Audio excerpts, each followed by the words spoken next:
This has to get fixed for the Ohio State Buckeyes, as even after a blowout win versus the in-state rival Ohio Bobcats, Ryan Day is still not satisfied with what he's seeing from his Ohio State Buckeyes, and we're going to break it all down. What's up, guys? I'm Matt Long. Welcome to Columbus Football 365. If you're a fan of Ohio State Buckeye football, hit that subscribe button. We are churning out videos, breaking down all the most recent news about the Ohio State Buckeyes.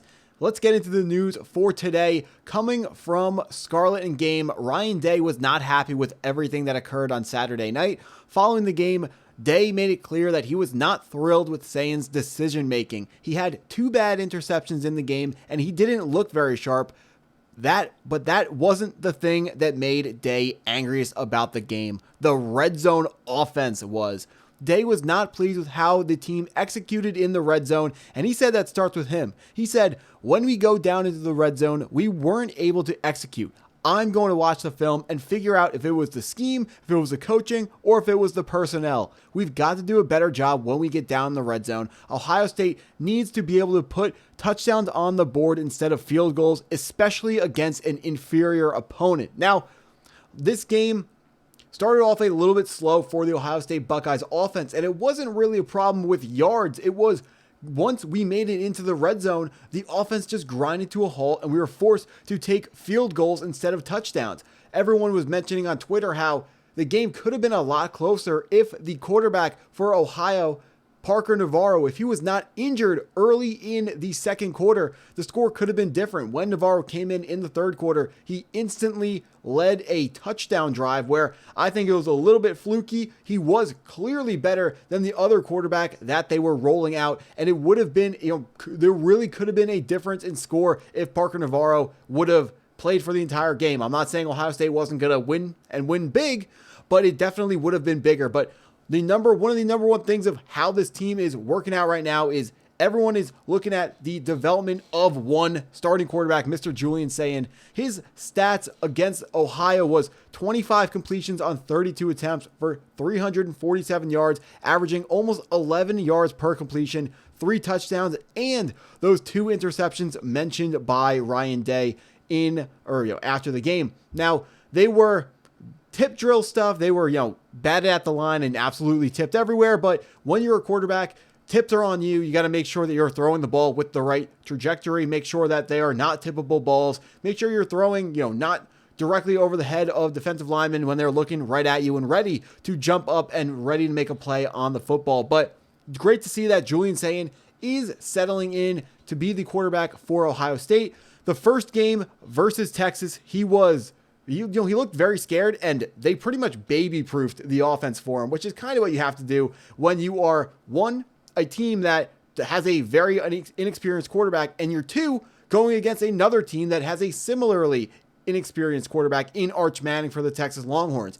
That offense was very, very, I'm going to keep using the term, baby-proofed for Julian Sayin, and they made it as easy as possible because they wanted to make sure he didn't make any mistakes. Now, moving on to week 2 against Grambling, they were, you were able to completely open up the offense for Julian Sayin. The problem was Grambling wasn't enough of a competition where when you're rolling out guys as strong as Jeremiah Smith and Carnell Tate, it made it harder for Julian Sayin to be able to learn as much as possible, which is why I love where Ohio was placed on the schedule for Ohio State. It was, I thought, the perfect next logical step in the progression for Julian Sayin. I thought they were significantly more of a challenge than Grambling was, but they weren't a team like Texas where you were terrified that one interception thrown by the quarterback was going to be the end of Ohio State, was going to cause an interception, was going to be lost for the Ohio State Buckeyes. Ohio was still,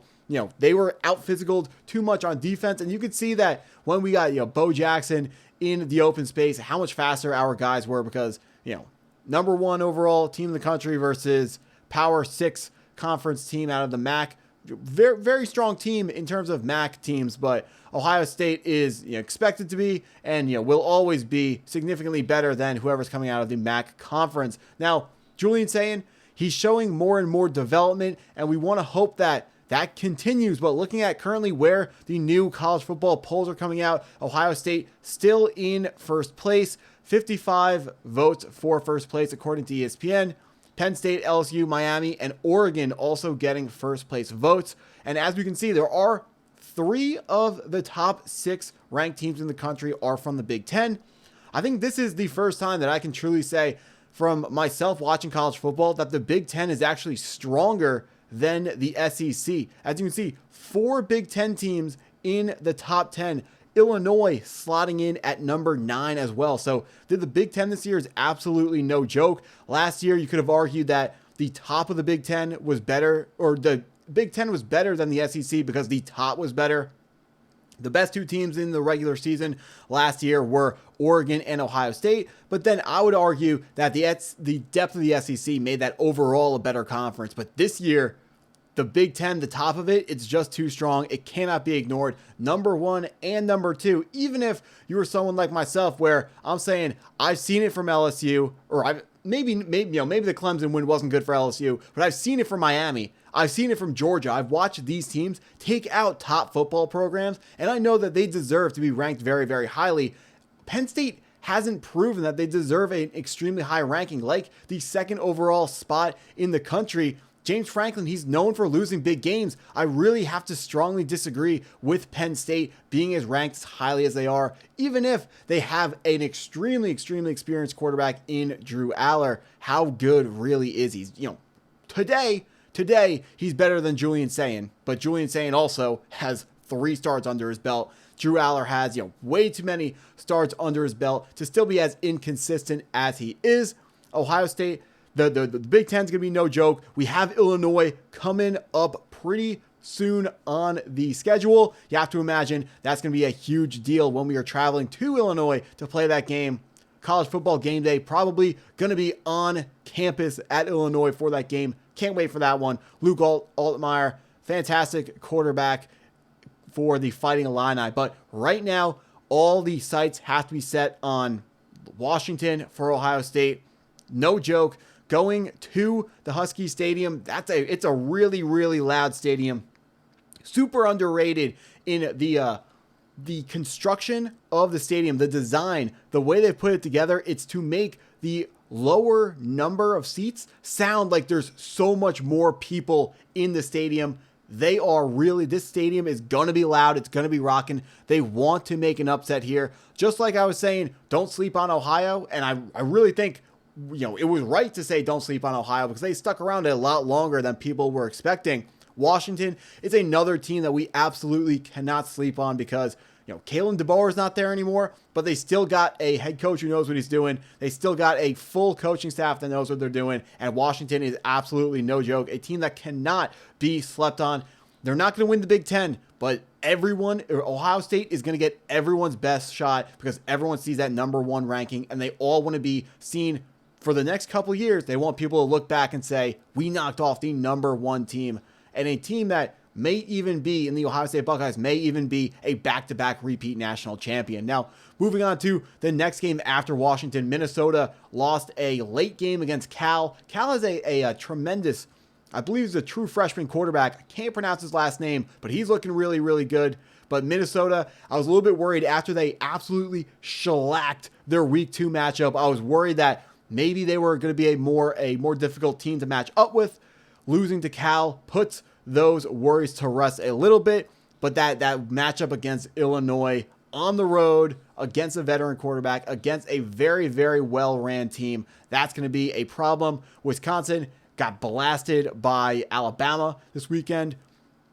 I do expect Ohio State to be significantly better than Alabama, so Wisconsin, even going to Wisconsin, that shouldn't be too much of a problem for the Ohio State Buckeyes, although I do think Alabama, some of that Week 1 upset was Florida State being a lot better than people were expecting them, and maybe even better than people are giving them credit for right now. But Bama is still a very, very strong team, but Ohio State is going to be better. They're going to beat Wisconsin by more. I'm really hoping Penn State, by the time that this game rolls around, I'm hoping that Ohio State still 1, Penn State is still 2. I think that would be a really, really fun game. We'll see if James Franklin can win a big one. History says he can't and he won't, but we'll see what happens. Obviously, I'll be there rooting for Ohio State to get that victory. But that's what I got for this video. So if you stuck around this long, thank you for watching that video. Hit the like button if you haven't already. Hit that subscribe button if you are new to the channel, and go Buckeyes.